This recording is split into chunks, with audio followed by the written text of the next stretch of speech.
Hello, this is going to be the book of Job. This is going to be part 1, chapter 1. Excuse me. There was a man in the land of Uz, whose name was Job. And the man was blameless and upright, and one who feared God and shunned evil. And seven sons and 3 daughters were born to him. Also, his possessions were 7,000 sheep, 3,000 camels, 500 yoke of oxen, 500 female donkeys, and a very large household, so that this man was the greatest of all the people of the East. And his sons would go and feast in their houses, each on his appointed day, and would send and invite their 3 sisters to eat and drink with them. So it was, when the days of feasting had run their course, that Job would send and sanctify them. And he would rise early in the morning and offer burnt offerings according to the number of them all. For Job said, "It may be that my sons have sinned and cursed God in their hearts." Thus Job did regularly. Now there was a day when the sons of God came to present themselves before the Lord, and Satan also came among them. And the Lord said to Satan, "From where do you come?" So Satan answered the Lord and said, "From going to and fro on the earth, and from walking back and forth on it." Then the Lord said to Satan, "Have you considered my servant Job, that there is none like him on the earth, a blameless and upright man, one who fears God and shuns evil?" So Satan answered the Lord and said, "Does Job fear God for nothing? Have you not made a hedge around him, around his household, and around all that he has on every side?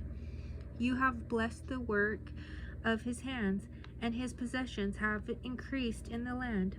But now stretch out your hand and touch all that he has, and he will surely curse you to your face." And the Lord said to Satan, "Behold, all that he has is in your power. Only do not lay a hand on his person." So Satan went out from the presence of the Lord. Now there was a day when his sons and daughters were eating and drinking wine in their oldest brother's house. And a messenger came to Job and said, "The oxen were plowing and the donkeys feeding beside them, when the Sabines raided them and took them away. Indeed, they have killed the servants with the edge of the sword, and I alone have escaped to tell you." While he was still speaking, another also came and said, "The fire of God fell from heaven and burned up the sheep and the servants, and consumed them, and I alone have escaped to tell you." While he was still speaking, another also came and said, "The Chaldeans formed 3 bands, raided the camels, and took them away, yes, and killed the servants with the edge of the sword, and I alone have escaped to tell you." While he was still speaking, another also came and said, "Your sons and daughters were eating and drinking wine in their oldest brother's house, and suddenly a great wind came from across the wilderness and struck the 4 corners of the house, and it fell on the young people, and they are dead, and I alone have escaped to tell you." Then Job arose, tore his robe, and shaved his head, and he fell to the ground and worshipped. And he said, "Naked I came from my mother's womb, and naked shall I return there. The Lord gave, and the Lord has taken away. Blessed be the name of the Lord." In all this Job did not sin, nor charge God with wrong. Chapter 2. Again, there was a day when the sons of God came to present themselves before the Lord, and Satan came also among them to present himself before the Lord. And the Lord said to Satan, "From where do you come?" So Satan answered the Lord and said, "From going to and fro on the earth, and from walking back and forth on it." Then the Lord said to Satan, "Have you considered my servant Job, that there is none like him on the earth, a blameless and upright man, one who fears God and shuns evil, and still he holds fast to his integrity, although you incited me against him to destroy him without cause?" So Satan answered the Lord and said, Skin for skin, yes, all that a man has, he will give for his life. But stretch out your hand now and touch his bone and his flesh, and he will surely curse you to your face. And the Lord said to Satan, Behold, he is in your hand, but spare his life. So Satan went out from the presence of the Lord and struck Job with painful boils from the sole of his feet to the crown of his head. And he took for himself a potsherd with which to scrape himself while he sat in the midst of the ashes. Then his wife said to him, Do you still hold fast to your integrity? Curse God and die. But he said to her, You speak as one of the foolish women speaks. Shall we indeed accept good from God, and shall we not accept adversity? In all this Job did not sin with his lips. Now when Job's 3 friends heard of all the adversity that had come upon him, each one came from his own place. Eliphaz the Temanite, Bildad the Shuhite, and Zophar the Naamathite, for they had made an appointment together to come and mourn with him, and to comfort him. And when they raised their eyes from afar, and did not recognize him, they lifted their voices and wept, and each one tore his robe, and sprinkled dust on his head toward heaven. So they sat down with him on the ground 7 days and 7 nights, and no one spoke a word to him, for they saw that his grief was very great. Chapter 3. After this, Job opened his mouth and cursed the day of his birth. And Job spoke and said, May the day perish on which I was born, and the night in which it was said, A male child is conceived. May that day be darkness. May God above not seek it, nor the light shine upon it. May darkness and the shadow of death claim it. May a cloud settle on it. May the blackness of the day terrify it. As for that night, may darkness seize it. May it not rejoice among the days of the year. May it not come into the number of the months. Oh, may that night be barren. May no joyful shout come into it. May those curse it who curse the day, those who are ready to arouse Leviathan. May the stars of the morning be dark. May it look for light, but have none, and not see the dawning of the day. Because it did not shut up the doors of my mother's womb, nor hide sorrow from my eyes. Why did I not die at birth? Why did I not perish when I came from the womb? Why did the knees receive me, or why the breast that I should nurse? For now I would have lain still and been quiet. I would have been asleep, then I would have been at rest, with kings and counselors of the earth, who built ruins for themselves, or with princes who had gold, who filled their houses with silver. Or why was I not hidden like a stillborn child, like infants who never saw light? There the wicked cease from troubling, and there the weary are at rest. There the prisoners rest together. They do not hear the voice of the oppressor. The small and great are there, and the servant is free from his master. Why is light given to him who is in misery, and life to the bitter of the soul, who long for death, but it does not come, and search for it more than the hidden treasures, who rejoice exceedingly and are glad when they can find the grave? Why is the light given to a man whose way is hidden, and whom God has hedged in? For my sighing comes before I eat, and my groanings pour out like water. For the thing I greatly feared has come upon me, and what I dreaded has happened to me. I am not at ease, nor am I quiet. I have no rest, for trouble comes. Chapter 4. Then Eliphaz the Temanite answered and said, If one attempts a word with you, will you become weary? But who can withhold himself from speaking? Surely you have instructed many, and you have strengthened weak hands. Your words have upheld him who was stumbling, and you have strengthened the feeble knees. But now it comes upon you, and you are weary. It touches you, and you are troubled. Is not your reverence your confidence, and the integrity of your ways your hope? Remember now, whoever perished being innocent, or where were the upright ever cut off? Even as I have seen, those who plow iniquity and sow trouble reap the same. By the blast of God they perish, and by the breath of his anger they are consumed.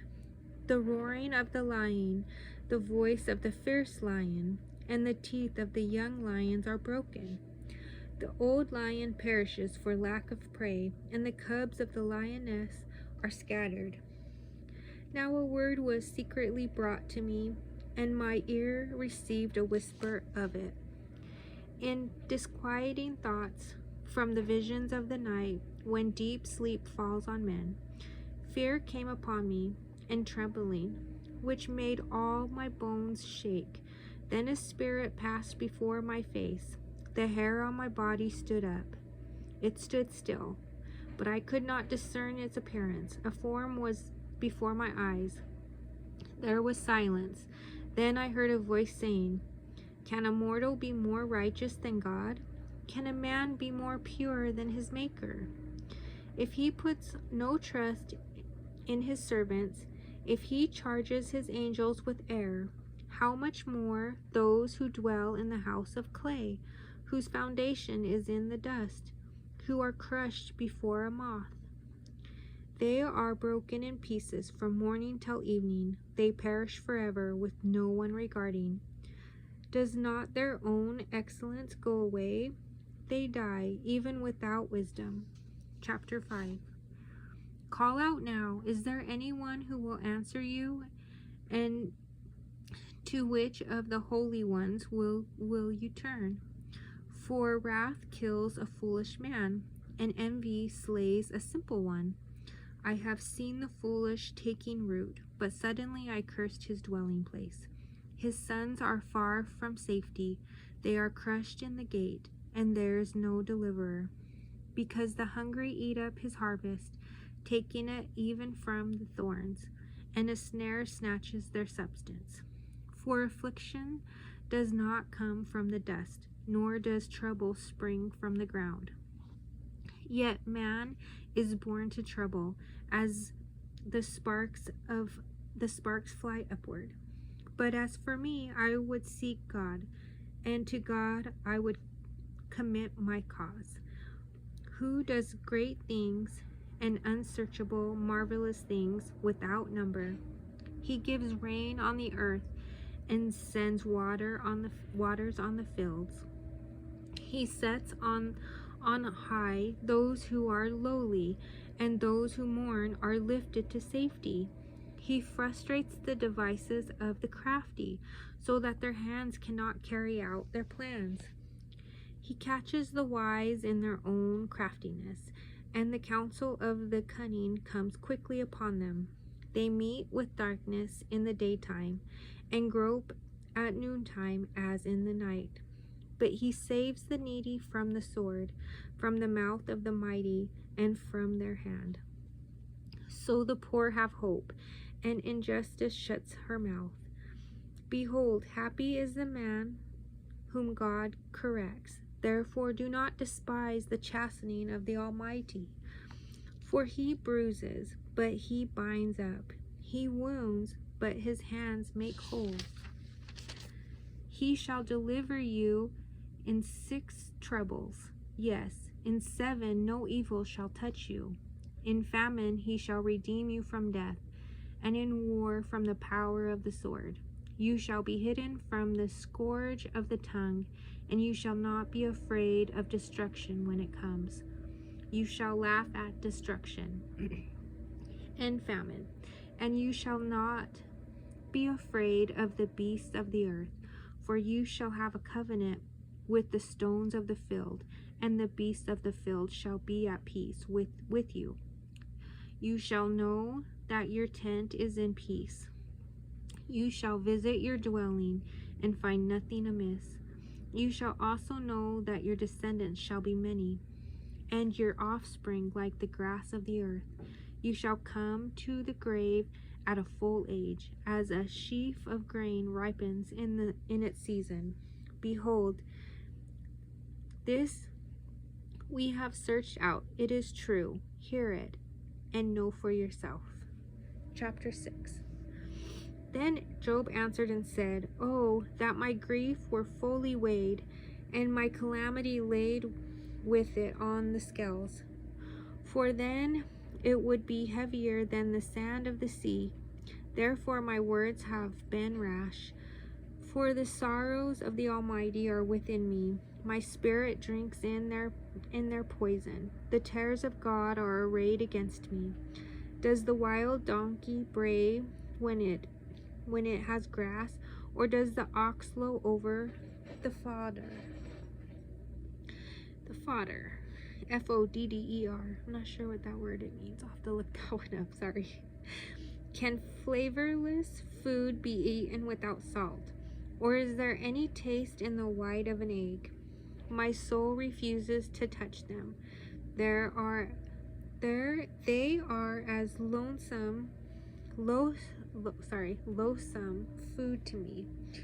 Oh, that I might have my request, that God would grant me the thing I long for, that it would please God to crush me, that he would lose his hand and cut me off.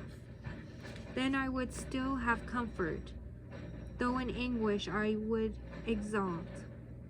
He will not spare, for I have not concealed the words of the Holy One. What strength do I have, that I should hope? And what is my end, that I should prolong my life? Is my strength the strength of stones, or is my flesh bronze? Is my help not within me, and is success driven from me? To him who is afflicted, kindness should be shown by his friend, even though he forsakes the fear of the Almighty. My brothers have dealt deceitfully like a brook, like the streams of the brooks that pass away, which are dark because of the ice, and into which the snow vanishes. When it is warm, they cease to flow. When it is hot, they vanish from their place. The paths of their way turn aside. They go nowhere and perish. The caravans of Tema look. The travelers of Sheba hope for them. They are disappointed because they were confident. They come there and are confused. For now you are nothing. You see terror and are afraid. Did I ever say, bring something to me, or offer a bribe for me from your wealth, or deliver me from the enemy's hands, or redeem me from the hand of the oppressor? Teach me, and I will hold my tongue. Cause me to understand wherein I have erred. How forceful the right words! But what does your arguing prove? Do you intend to rebuke my words and the speeches of a desperate one, which are as wind? Yes, you overwhelm the fatherless, and you undermine your friend. Now therefore be pleased to look at me, for I would never lie to your face. Yield now, let there be no injustice. Yes, concede, my righteousness still stands. Is there injustice on my tongue? Cannot my taste discern the unsavory? Chapter 7. Is there not a time of hard service for man on earth? Are not his days also like the days of a hired man, like a servant who earnestly desires the shade, and like a hired man who eagerly looks for his wages? So I have been allotted months of futility, and wearisome nights have been appointed to me. When I lie down, I say, when shall I arise, and the night be ended? For I have had my fill of tossing till dawn. My flesh is caked with worms and dust. My skin is cracked and breaks out afresh. My days are swifter than a weaver's shuttle, and are spent without hope. Oh, remember that my life is a breath. My eye will never again see good. The eye of him who sees me will see me no more. While your eyes are upon me, I shall no longer be. As the cloud disappears and vanishes away, so he who goes down to the grave does not come up. He shall never return to his house, nor shall his place know him any more. Therefore I will not restrain my mouth. I will speak in anguish of my spirit. I will complain in the bitterness of my soul. Am I a sea or a sea serpent, that you set a guard over me? When I say my bed will comfort me, my couch will ease my complaint, then you scare me with dreams and terrify me with visions, so that my soul chooses strangling and death rather than my body. I loathe my life. I would not live forever. Let me alone, for my days are but a breath. What is man, that you should exalt him, that you should not set your heart on him, that you should visit him every morning and test him every moment? How long will you not look away from me and let me alone till I swallow my saliva? Have I sinned? What have I done to you, O watcher of men? Why have you set me as your target, so that I am a burden to myself? Why then do you not pardon my transgression and take away my iniquity? For now I will lie down in the dust, and you will seek me diligently, but I will no longer be. Chapter 8. Then Bildad the Shuhite answered and said, how long will you speak these things, and the words of your mouth be like a strong wind? Does God subvert judgment, or does the Almighty pervert justice? If your sons have sinned against him, he has cast them away for their transgressions.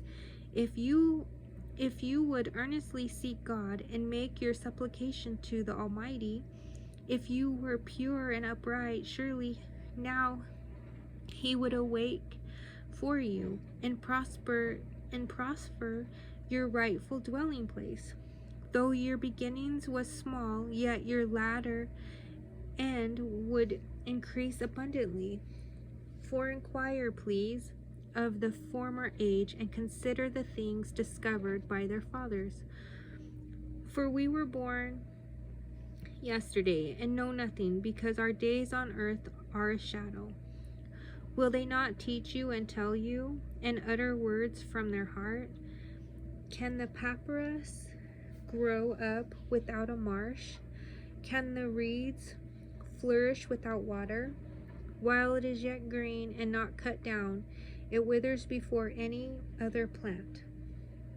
So are the paths of all who forget God, and the hope of the hypocrite shall perish, whose confidence shall be cut off, and whose trust is a spider's web.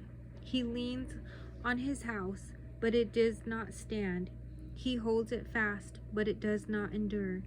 He grows green in the sun, and his branches spread out in his garden. His roots wrap around the rock heap and look for a place in the stones. If he is destroyed from this place, then it will deny him, saying, I have not seen you. Behold, this is the joy of his way, and out of earth others will grow. Behold, God will not cast away the blameless, nor will he uphold the evildoers. He will yet fill your mouth with laughing, and your lips with rejoicing. Those who hate you will be clothed with shame, and the dwelling place of the wicked will come to nothing. This is chapter 9. Then Job answered and said, Truly, I know it is so, but how can a man be righteous before God? If one wished to contend with him, he could not answer him one time out of 1,000. God is wise in heart and mighty in strength. Who has hardened himself against him and prospered? He removes the mountains, and they do not know when he overturns them in his anger. And they do not know when he overturns them in his anger. He shakes the earth out of his place, and its pillars tremble. He commands the sun, and it does not rise. He seals off the stars. He alone spreads out the heavens and treads on the waves of the sea. He made the bear, Orion, and the Pleiades, and the chambers of the south. He does great things, past finding out, yes, wonders without number. If he goes by me, I do not see him. If he moves past, I do not perceive him. If he takes away, who can hinder him? Who can say to him, What are you doing? God will not withdraw his anger. The allies of the proud lie prostrate beneath him. How then can I answer him and choose my words to reason with him? For though I were righteous, I could not answer him. I would beg mercy of my judge. If I called and he answered me, I would not believe that he was listening to my voice. For he crushes me with a tempest and multiplies my wounds without cause. He will not allow me to catch my breath, but fills me with bitterness. If it is a matter of strength, indeed he is strong, and if of justice, who will appoint my day in court? Though I were righteous, my own mouth would condemn me. Though I were blameless, it would prove me perverse. I am blameless, yet I do not know myself. I despise my life. It is all one thing, therefore I say, he destroys the blameless and the wicked. If the scourge slays suddenly, he laughs at the plight of the innocent. The earth is given into the hand of the wicked. He covers the faces of its judges. If it is not he, who else could it be? Now my days are swifter than a runner. They flee away, they see no good. They pass by like swift ships, like an eagle swooping on its prey. If I say I will forget my complaint, I will put off my sad face and wear a smile. I am afraid of all my sufferings. I know that you will not hold me innocent. If I am condemned, why then do I labor in vain? If I wash myself with snow water, and cleanse my hands with soap, yet you will plunge me into the pit, and my own clothes will abhor me. For he is not a man as I am, that I may answer him, and that we should go to court together. Nor is there any mediator between us, who may lay his hand on us both. Let him take his rod away from me, and do not let dread of him terrify me. Then I would speak and not fear him, but it is not so with me. I am going to pause there, and then I will do a part 2. So,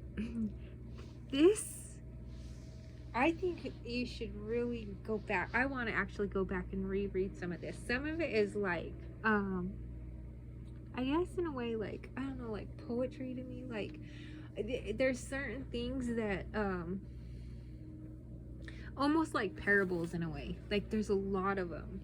So I wouldn't even know how to answer some of them, because some of them I'm like, I don't understand. Like, I think I might have to reread it to understand it. But what I feel is like Job is in a lot of sorrow because he basically lost everything and he got stricken so bad, and he can't understand at this time. He doesn't understand, and I think in life, like, we all probably may have faced something like that, like where, like, we feel like we're doing good, and all of a sudden, like, some bad stuff happens and you're like, man, what the heck, I couldn't understand this. And like, poor Job, he doesn't understand that, Satan got involved.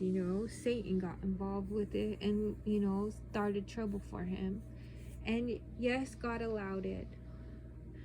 And I've read this story before, and this is why I think it's a beautiful story, because the beautiful story for me is with Job.